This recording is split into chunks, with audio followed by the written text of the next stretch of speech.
Welcome, friends. Welcome to this week's episode of the Inspired Yogi.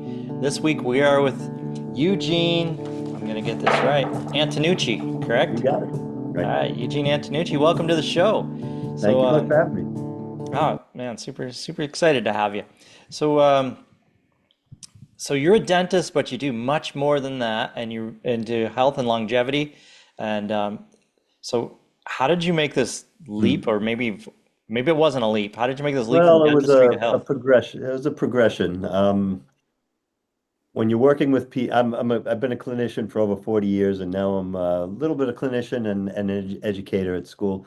But in my practice, I realized I was much more than a tooth fixer than dealing with problems in the mouth because I'm up close and personal to tons of people every day, every week, every month, and I'm a marriage counselor, and I'm a diagnostician, and I'm a grief consoler, and I'm all sorts of things to all people. I've helped people through cancer, with family dementia, family members with dementia. I've found cancers in people's mouths early and helped them. So my role has been multifactorial. And I had a patient one day come to me and say, "Doc, I need to talk to you in private." So I thought I did something wrong or what's up. So we shut the door and she goes, "You should write a book." And I said, "What am I going to write a book about? I'm just a dentist. I'm just fixing teeth." And she goes, "No, you do so much more and you help people in so many ways." And it was sort of like something that I had to sift through, but I realized that's the way it is. So I migrated into this realm of health and wellness and longevity is where my interests went, partially for personal reasons, because I saw myself in a mirror one day and I didn't like what was looking back at me, and I really got on my own health, and then I want to help people in the same way. That's fantastic. It just came to my mind. Are you familiar with Weston A. Price? No, no. He was a Harvard graduate dentist. He actually invented a lot of dental tools that are still used today. So this was back, I believe, in the 20s. And Okay. at that time, National Geographic was a big deal. And there were all these reports coming in of these indigenous people around the world who, had bright, shiny teeth, no dental deformities, yeah, and they were healthy. And he set out on a quest. He wanted to visit these indigenous tribes, sorry, Mhm. and find out, is this for real? Are their teeth really that healthy? And, if so, what are they eating? What's their lifestyle? And so he really connected the dots on a lot of things. So he found out that these indigenous people, yes, they were real, but none of them were vegans. They all had some type of protein in their diet. And he even found people with like green slime all over their teeth, almost like an algae, that when he peeled it back were these pearly white, amazing teeth. And everybody had full jaw structures and no dental crowding or dental deformities and no cavities because they weren't eating, the American processed diet. They were eating real food.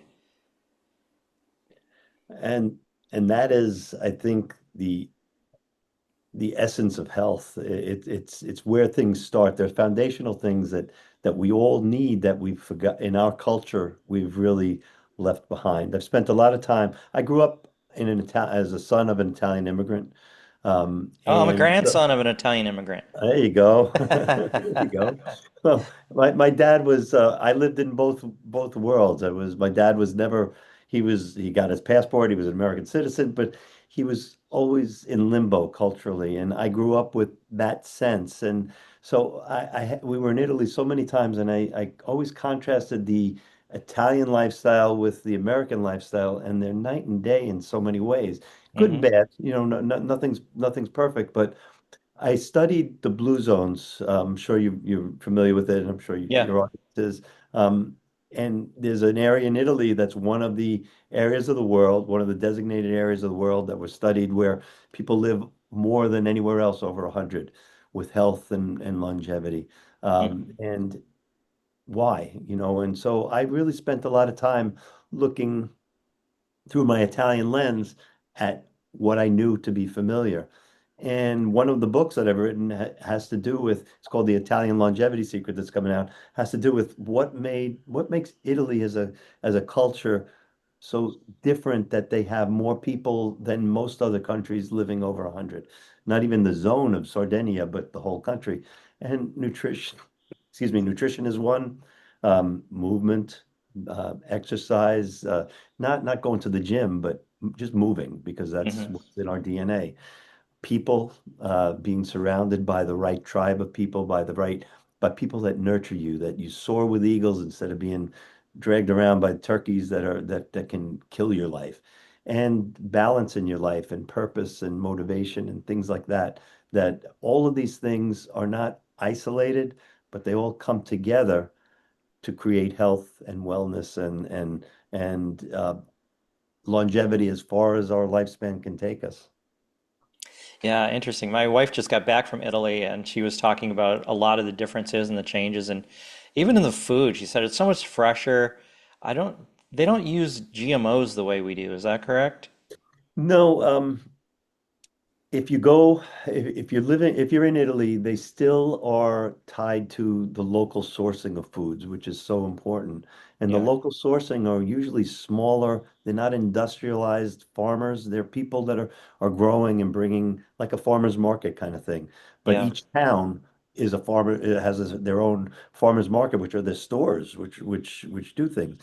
Things are Hmm. changing all throughout the world. They're becoming more westernized. But the processing isn't there. The wheat is different, so people don't have the gut issues. Yeah. Milk is different that because the animals don't eat the junk that our animals are fed and eat. It's all a different sense. And when you go there, so many people will say, you know what? I don't feel sick on eating these foods. I didn't gain weight, and I feel more alive. And I come home, and then the same thing happens. Yeah. So there's such an importance that goes to eating whole foods that are locally sourced, non-processed to the extent that we can do that Hmm. because our bodies didn't develop with the chemicals and the junk that exist. They just Yeah. don't. Yeah. 250 years, we figured out how to really poison our food system. Especially in the last 100 years, we've really done a good job. Less than that. So Yeah. Yeah. it's true. It's true. So if someone comes to you for coaching, what's the first thing you tell them? How do you get people Well, started? it depends on, usually people are, in general, they're looking at, I want to lose 50 pounds or I want to lose 30 pounds. I want to be young again. But my sense is to bring people to the foundations of health, which are really go beyond the pillars of health would be eating, moving, people and balance in your life. But there's a foundations underneath it. And to bring the conversation and the awareness and realization to what your foundations are, or what it is that you're living. What is your life right now? What is, you want something, but why do you really want that? What is it going to do for you? Because you can't make valid changes if you don't have a starting point that you really understand. So I work to help people understand themselves. They have a genetic background. Maybe their father died from a cancer or from heart disease. So that's an important part of information. Maybe there's psychological components to it. Maybe there's upbringing components, and all of these things make us help. They don't make us, but they set the table for us to make the choices that we make in our lives. And if we don't understand those things, then it's hard to make the right choices. Why do people Mhm. make the wrong relationship choices over and over and over again? Making the same mistake over and over and over again is idiocy, but we do it, and we do it with food, we do it with diets, we do it with everything. So all of these things, my view is that everything's interrelated, but to help break down those things to set a foundation which is valid. And that foundation is first the knowledge of yourself, of what it is that you want, but then relate that to what it is that you're doing and trying to understand those things in context. And then from there, with a good understanding and setting the proper set of goals and understanding how you really set goals and understanding that you have to accept yourself because none of us are going to be look like the movie star that we envision ourselves to be, or the woman or the man that we envision ourselves to be. We can't, our bodies are different, but accept your body, accept your height, accept your frame, your structure, your appearance, and love it and nurture it and realize that it's such a amazing creation. And then from there, do the things that honor that. Yeah, that's excellent advice. I love that. So, um, and you mentioned in Italy the social aspect, and I think a lot of that, I don't know how much they're on social media there compared to building bonds with friends and family and whatnot. Because I know in the blue zones, they say that's even beyond diet and exercise, it's one of the most important things is that social life, social interaction. It's in our DNA. I mean, it is a part of, I mean, studies will back this up, right and left, up and down, that people need people around them for many reasons. For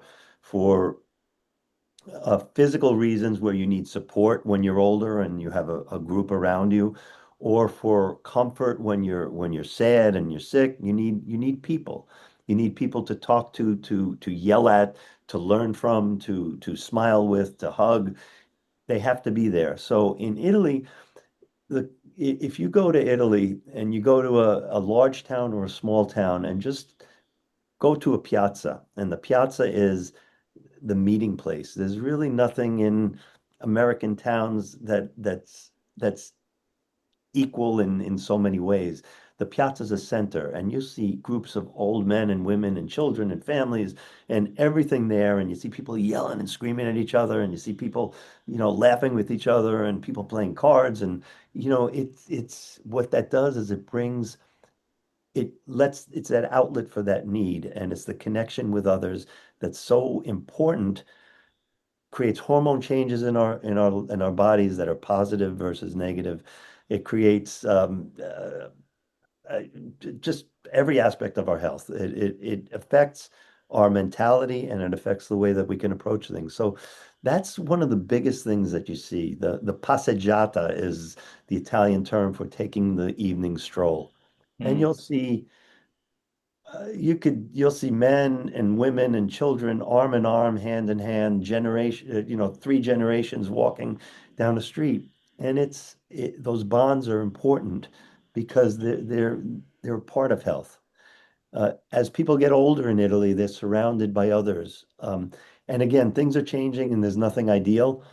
hmm. But when you live in a household of several generations or you're near your family, you don't have to worry as an elderly person in their 80s and 90s that you're gonna fall and have to have a lifelock thing that whatever they are, that you push a button and the ambulances are gonna come rushing. You have family there with you.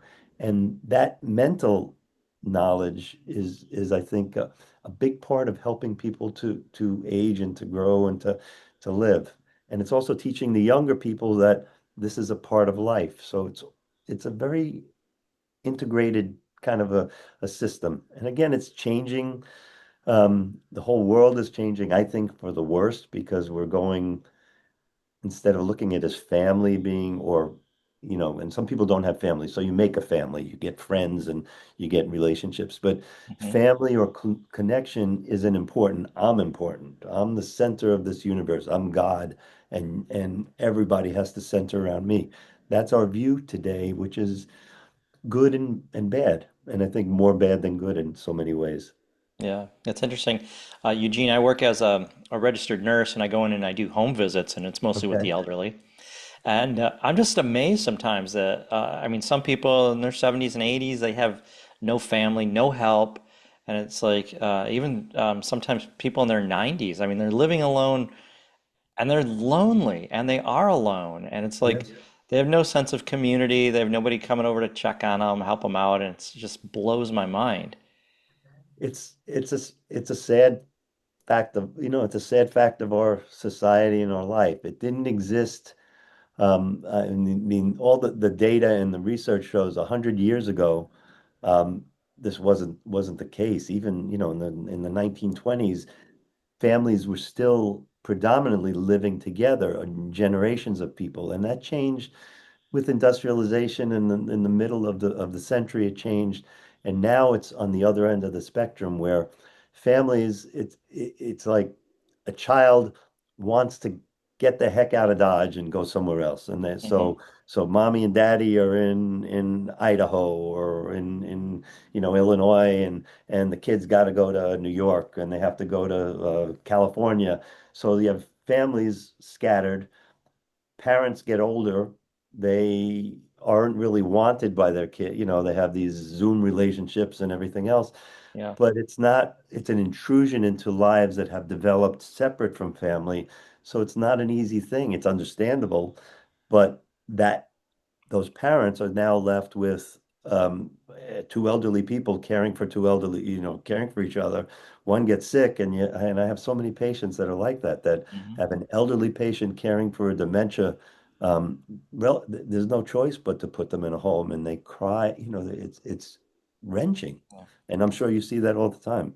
Oh yeah. So what do you attribute to the difference? In Italy, I mean, it's 2026 there, and people are still living with their families, probably not to the extent they did, 50, 100 years ago, but they're still doing it. And here you don't see it unless it's economically, there's no other way to do it. Well, What do you think is, so go ahead. much of Italian, there's so much life in Italy that goes outside of the major cities, outside of the Romes and the Milans, those places. There's so much life in in the outskirt towns. And the Hmm. towns, if you travel through Tuscany, every town is sort of on a hilltop. So you have to drive up this road and then you get to the town or the city, and it's an isolated place.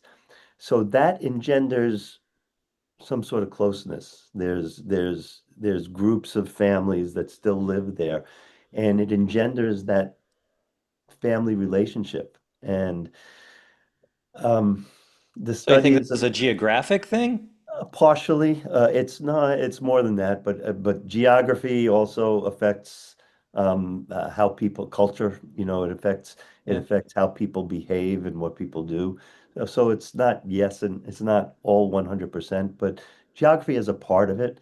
But the culture is based on culture. It's based on things that are handed down from great grandparents to parents to grandparents to parents to children onward.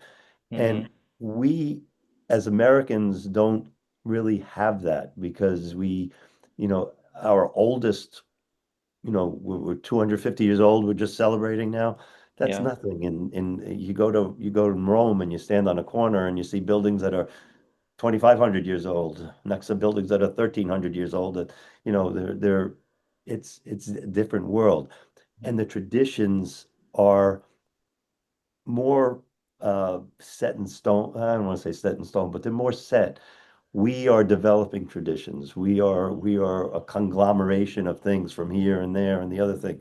If you do an ancestry.com type of thing, you're going to see you have relatives from all over the world. So we don't have in general the same type of knowledge that's been passed down.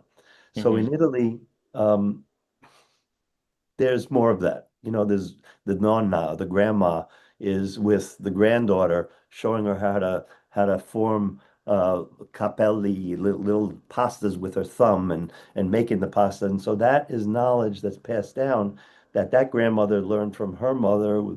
So that there's a difference there. And those types of things go in every aspect of life, whether it's social behavior, the food you eat, how you eat.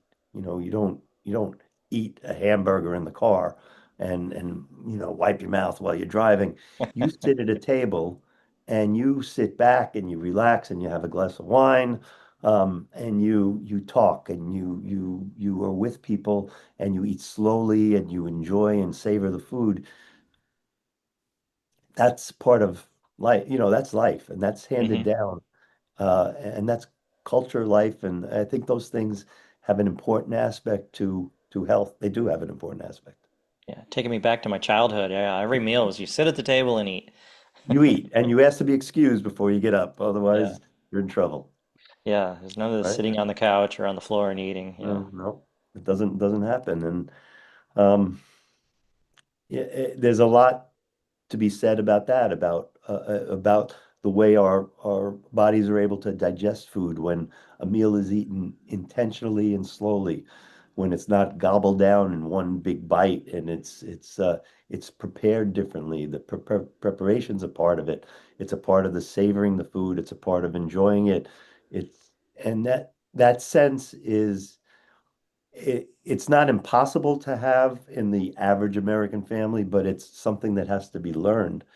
And what's difficult is to answer the question for someone, why do I have to learn that? I just, food is energy. I just need the right combination of energies and I could bring it in at protein and fat and this and I'm fine. But that's not the way our bodies developed. Our bodies developed with different needs and it's trying to accommodate to the lives that we're telling it to live, but doesn't seem to be doing too well.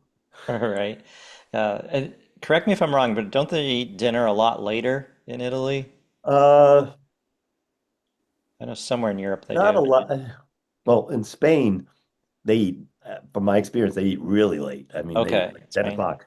Italy, the big meal of the day is usually at 1 o'clock, 2 o'clock in the afternoon. That's when all the businesses close down and everybody goes for the riposo. They call it, their afternoon. They actually take a nap and they're closed from 2 o'clock to 6 o'clock at business. And then they go back to sort of work. They call it work, but they go back to their business place and they work a little more in the smaller towns. Um, so they eat a big meal at lunchtime, which Okay. is which gives the body time to process, to Hmm. digest. Hmm. They eat a smaller meal at dinner, and dinner tends to be later, but it's not a big, heavy meal. The heavy meal is at noon or 1 o'clock, then, and then a smaller meal in the evening. So the body can, so they'll eat seven-ish in terms of time, seven, maybe eight at the latest, but it's a light meal. Yeah. And I think breakfast is, they also intermittently fast without calling it intermittent fasting. that was Because my they don't next eat question. breakfast. They eat a very light breaking fast meat kind of meal, if at all. It's a cup of espresso and maybe a brioche or a little croissant or something, maybe. But most don't eat until they have heavy meal at noon, which is beneficial for so many ways. So there's a lot that's part of lifestyle that they didn't read a book to do. They just do it because it's culture. Yeah, I think that as I'm aging, I'm getting away from like the traditional um, meal set like that. Eat a big breakfast because you got to eat the breakfast, most important meal, blah blah blah. And now I'm finding like I usually don't want breakfast. I usually want to eat my big meal early in the afternoon, and Yeah. I want something light in the evening. So it's like genetically, it's in my body, and I'm listening to it, and it's just happening naturally. And that's good for your body. Hmm. I do my first meal is I haven't eaten since last night, and I'll be eating probably after we get off. But I usually don't eat until noon or a little later, and I have a good sized lunch, and then my dinner is smaller, but I wish I could eat my big meal and then take a nap afterwards, but that's not how life is set up here, so I can't really do that. But I fast. I do an intermittent fast, and I don't even think of it. I don't want to eat breakfast. I don't need it. I'm not going out in the field and expending 1,000 calories, pushing the hoe around and following a cow and doing all sorts of stuff on a farm. I don't need that energy, so there's no reason for the big breakfast. Yeah, that totally makes sense. Um, I had a question at the tip of my tongue here, now it's kind of slipped away from me, but it had to do with I think with the fasting, but I don't know. It went away. I mean, fasting itself is beneficial in so many ways for hormone regulation, for reset, for your gut health. It Hmm. It's all tied together. Yeah, absolutely. Um, oh, I know what I was going to ask you. So you mentioned a nap after a big meal? That's what they do in Italy. Oh, interesting. in Italy, the 2 o'clock to 6 o'clock time is they eat, they have a glass of wine or whatever they have, or they're not eating sugary drinks or drinking sugary drinks, but they're having a good meal with light meats, if any at all, lots of vegetables as a part of it.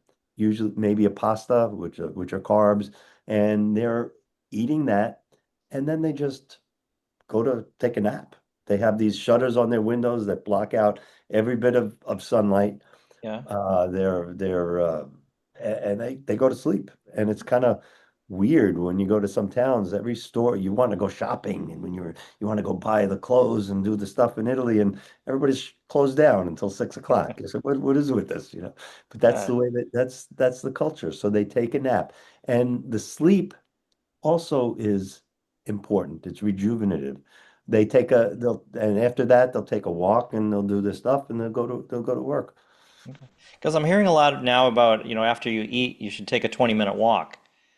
So Then they may take a walk. The passeggiata is a big thing. Usually their walking is at night, but they walk everywhere also. If you go to the smaller towns, my family's from a town called Lucca, which is in Tuscany, and it's a walled city. It's a large town, large city, but it's enclosed, and the cars aren't allowed unless you have a special tag on it.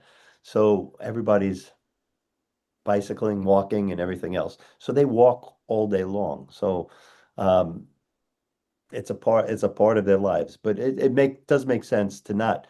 I hear what you're saying, that just don't eat and then sleep. You want to. It helps digestion. It helps blood flow, and aids in metabolizing all of the stuff that you've just taken into your mouth down to your gut.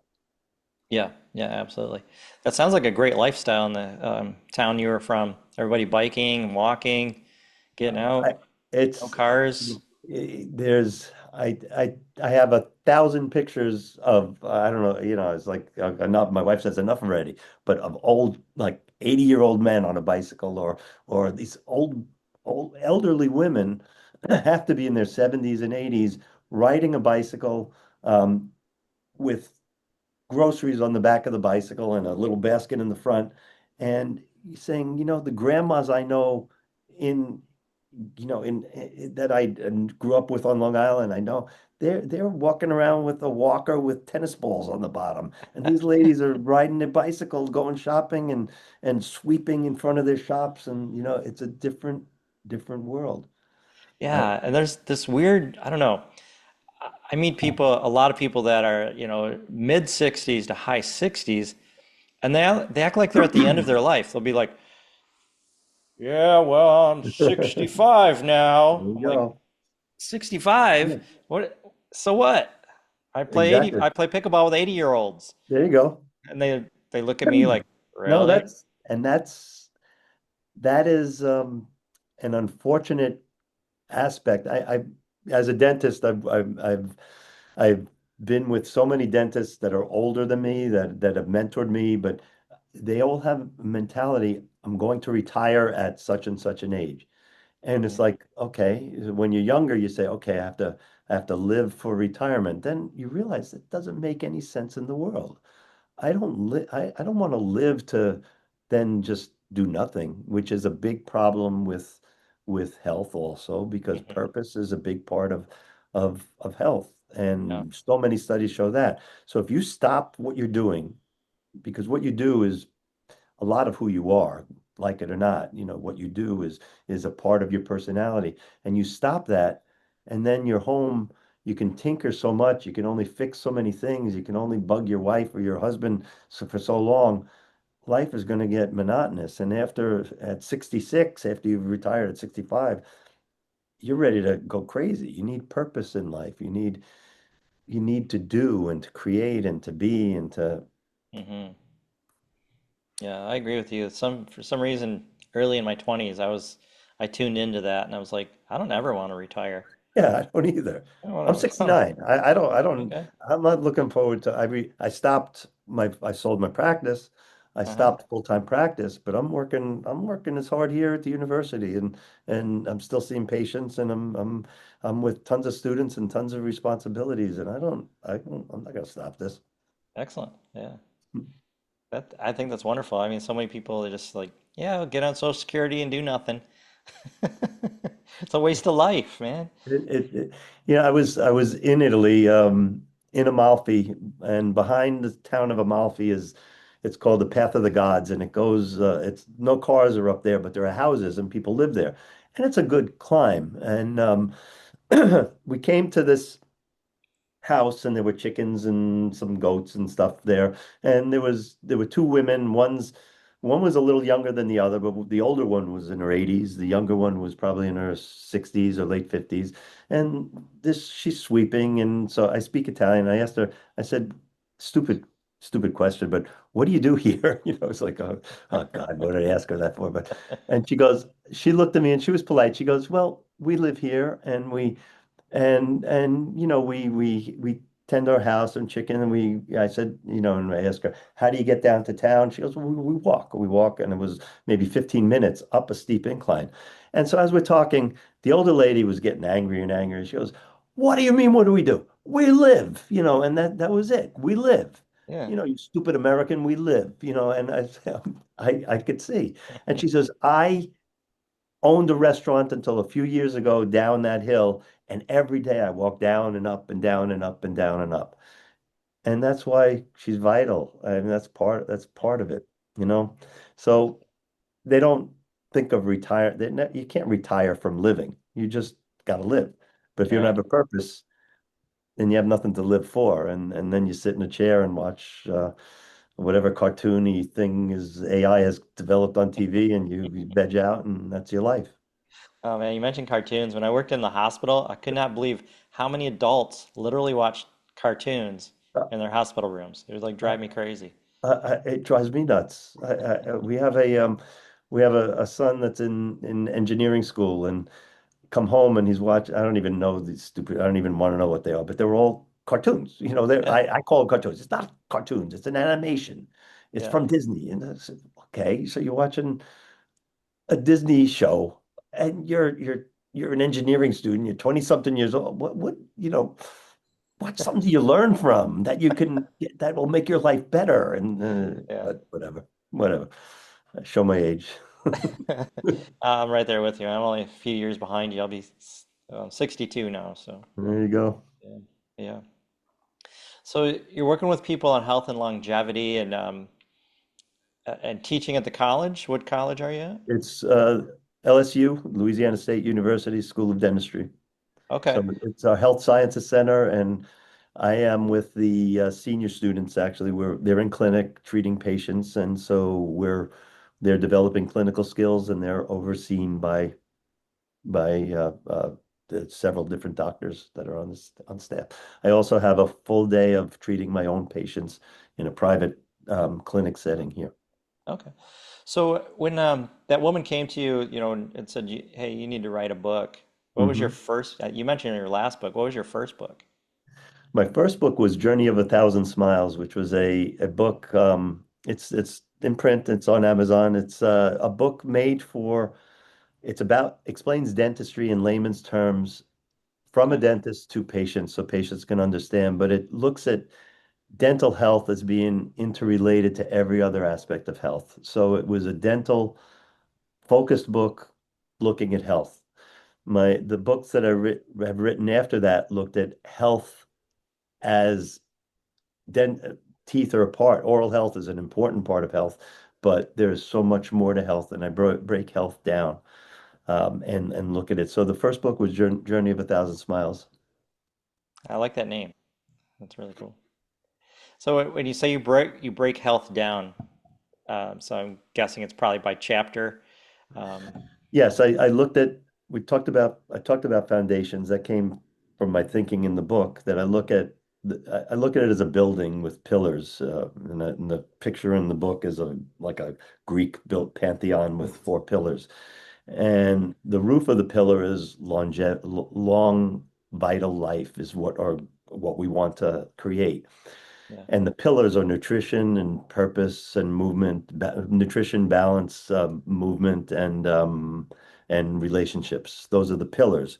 But the pillars have to be based on a foundation, and the foundations that are important are knowing where you're coming from in order to understand where you want to go. So having a good sense of yourself, knowing the having a sense of love, a love for yourself, and an acceptance of who and what you are, to know that you're a special human being, you're a special creation, and you're not to compare yourself to everything you see on Instagram and everywhere else. You are you, and you have to start with a a point in life of really accepting and loving that, not just accepting, but saying, I am great, and that's not just an affirmation, that's what you got to feel. Hmm. And uh, with the foundations in place, then you can, and having a set of a strong sense of what a goal is. If you want to go somewhere, you want to lose weight, for example, you don't just say, I want to lose weight. You say, well, I am going to be 20 pounds less than I am today by uh, December, in 2027, or whenever. And I'm going to do that by break it down. And that's every aspect, whether it's exercise or movement, whether it's relationships, whatever it is, have specific goals and a means of achieving those. Because I believe that our minds are so powerful that we can create that which we imagine and that which we, What? You think our minds can manifest things? I think so. I think so. Whatever the mind can conceive, truly believe, and ardently desire will truly come to pass. That's what I believe. Yeah, I, I'm the same. I That's think, from Napoleon Hill. That's an old saying. yes, yes. And I often, tell people like they say, "Oh, that's manifestation stuff's a bunch of crap." I'm like, "Well, believe it or not, you've manifested everything in your life right now. So if you like your life, if you don't like your life, Yeah, you're the creator. You did it." yeah, yeah. You have the ability, the uncanny ability to create your future in one way. You will in one way or another. You can Yes. do it positively or you can do it negatively. That's your choice as where you stay. I don't care what happened in the past. It's a part of who you are now, and accept it and build on it and learn from it. Get your grief about it. It's over and done with, but tomorrow is a different time. And and you have the ability to change that, whether it's your physical weight. You can't change your eye. I guess you can with putting stuff on it, but you can't really change basic things about you because that's your lot in life. That's your genes. But you can change the way your genes are expressed in many ways. You can change so many directions in your life, and our minds have power. If you think, I mean, I often, when thinking about people have this objection that how in the world could there be a God that was all knowing and everything else?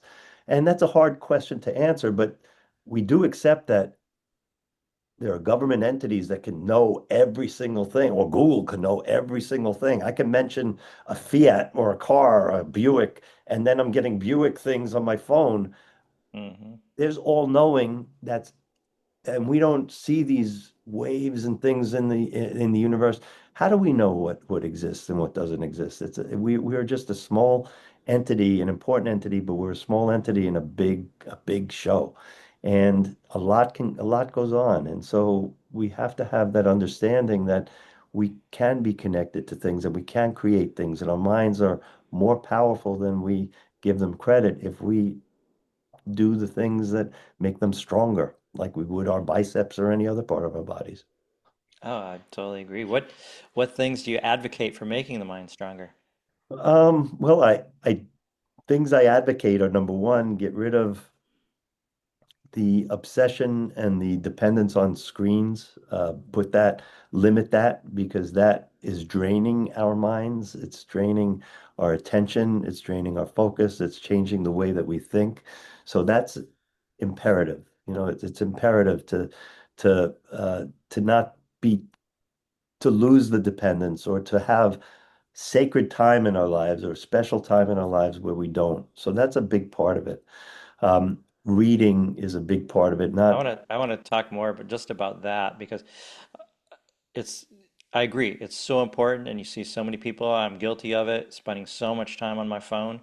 What do you think is a healthy amount of screen time a day?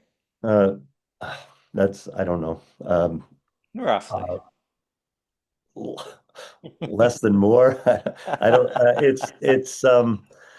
If you want to quantify it in terms of hours, I can't because I don't. Yeah. I kind of have too much of a doctor scientist in me where I don't have any. I don't have the studies and the backup for it.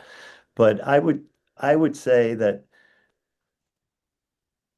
I would look at it in a little bit different way. If you can't sit down without your phone next to you and respond to every single ding and dong and haptic motion that happens there, Yeah. you have a problem. You have to, if you can't leave your house in the morning and get halfway to work and say, "Oh my God, where's my phone? I got to go back home."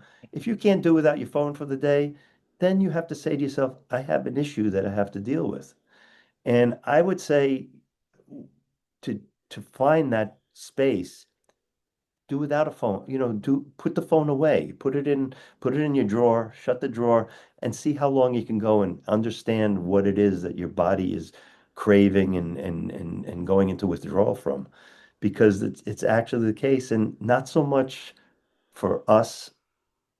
I think we've become acclimated to it too Hmm. much, but for I know for my students who are in their 20s, Yeah. and for students that I see that are in college and in high school, it's they can't even think anymore because everything is chat GPT generated and AI generated, and there's a lack of a thought process and there's lack of relationships with people. And so all of these things. So if you can't do without your phone, or without your computer or checking your messages or looking at the politics or look whatever it is, then you have to sit down and have a good talk with yourself or a psychologist and say, what do I need to do to, what is it right for me? What would the right time be for me? Because that's where I think it comes down to.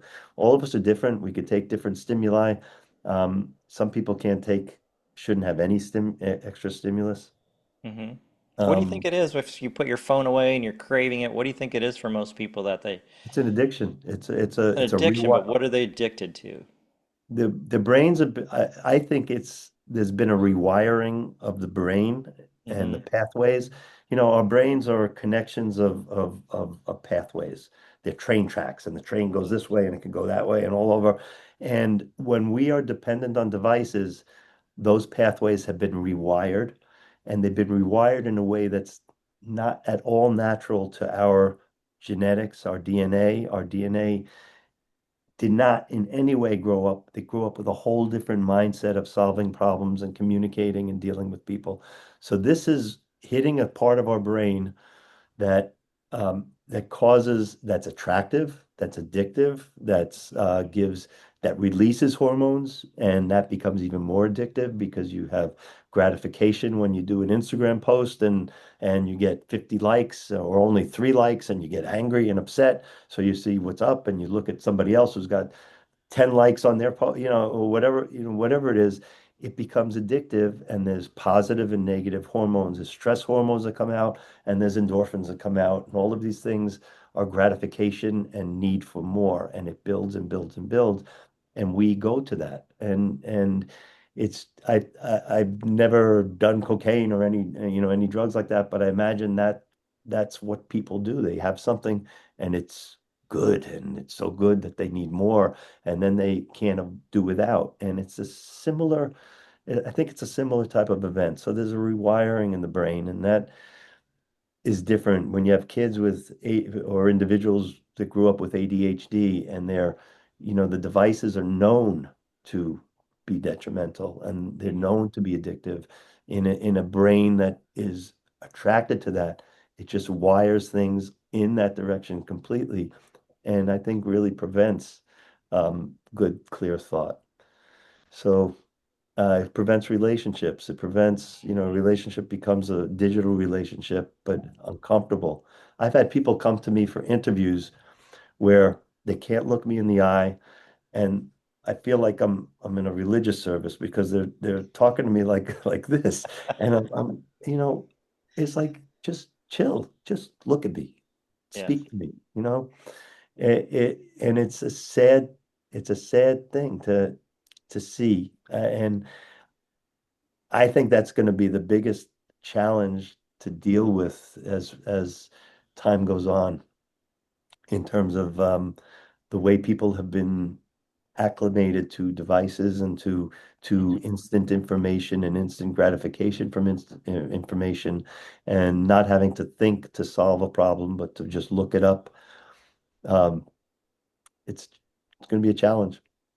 Yeah. I mean, we used to have pretty good memories and we could remember phone numbers. Now we can't remember phone numbers. There's so many changes. And there's a big change of people's awareness as well, because you're focused on this little area for so much of your day that you're missing everything going on around you. It's Missing like, the world. yeah, totally missing the I, world. I watch people, and I'm guilty of it myself too. I walk my dogs every morning. I do about a mile walk, and I walk them in the evening. Mile that's part of my movement routine. But I'll see people, or I'll walk with kids, and they're walking like this, and Yeah. they're not aware. Someone could come to them and bop them on the head. They won't know who did it. Or the dog could be walking in the middle of the street and they won't realize in time.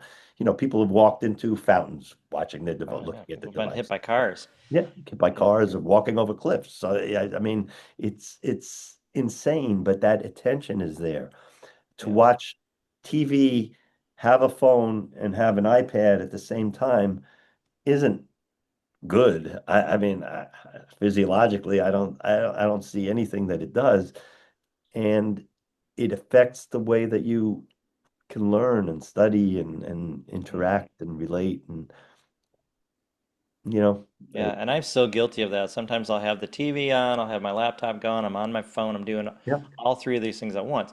But I also take big breaks from it. I'll yeah. go out in nature and spend time with nature and commune and, be one with the air and everything around you, and but I know for a lot of people they're totally disconnected from nature now. No, and that there's so many studies that show that. I live, the studies show that nature and being grounded on this earth that we're Hmm. at have beneficial, our hormones, our bodies relate and respond in different ways. It's relaxing, it's calming, it's de-stressing. I choose to, when I drive to where I live, about 10 minutes or less from school, and there's a big park called City Park in between where I live and where the school is. So instead of going the freeway or the I-10 up to school, I choose to drive through the park because I like the big trees that are hanging over, and I like the water that's there, and I like because it just gives me a sense of nature, even though I'm in this car that's the opposite of nature. Yeah, And when I walk, it's the same thing. I walk along the park, and I'm outside, and it's a de-stressing, calming event, yeah, and it's important.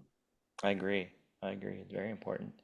I mean, these things, detract so much from knowing our true nature. And I think, some of the things you were saying at the beginning when you were working with people and trying to understand what you want, what your purpose is, yeah, you say you want that, but why? What do you really want? What is it that's Hmm. lacking in your life? I think in so many ways, it's people aren't connected with their true nature.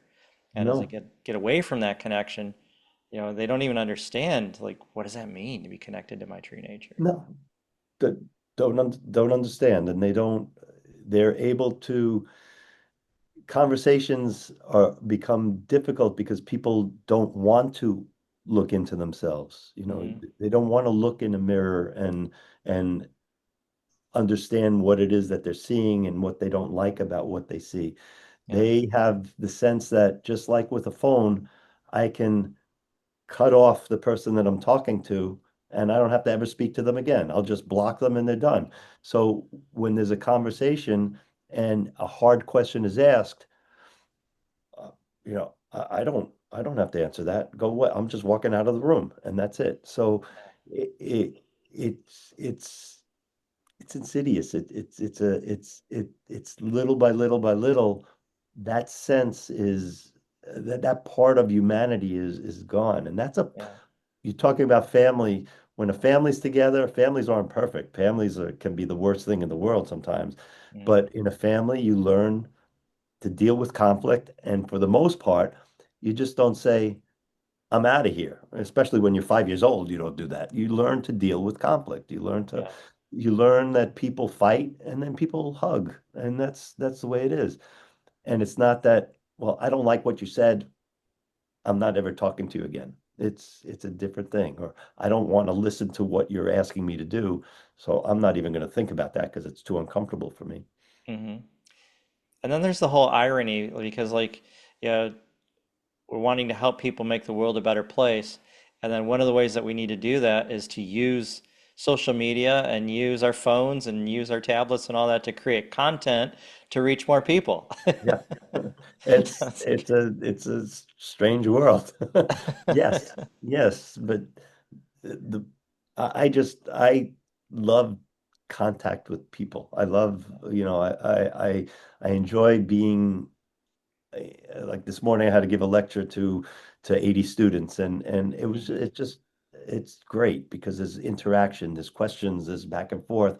I see interest in their eyes. I don't see people sleeping. I saw one person sleeping, but you don't you have life and it's different when you're with a screen. It's not the same. My grandkids live in New York and I talk to them on the screen. I see them once a month, maybe I go up there, but mhm, it's not the same. It can never be the same, to right. hug them and to have them sit on my lap and to jump and to drag me somewhere to see something in their room and it's a whole Uh, different story.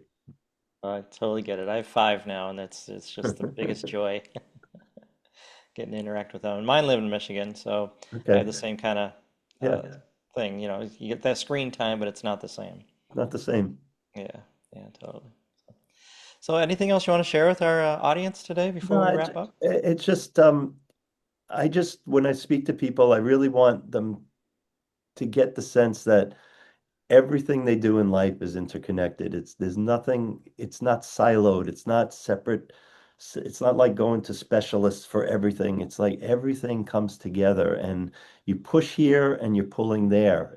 And in our lives, if we don't sleep well, we're going to suffer for it physically. If we don't eat well, we're going to suffer for it physically, and our sleep is going to be affected, and our relationships are going to be affected, and our mood will be affected, and our cells don't do what they're supposed to do. So realize everything you do is interconnected, and start with the sense that you are something really special. You are an amazing creation, so honor yourself with what you do. That's That's beautiful. bottom line. Yeah. You mentioned sleep. Does that fit into one of the pillars that you talked about? It's a part of having balance in your life.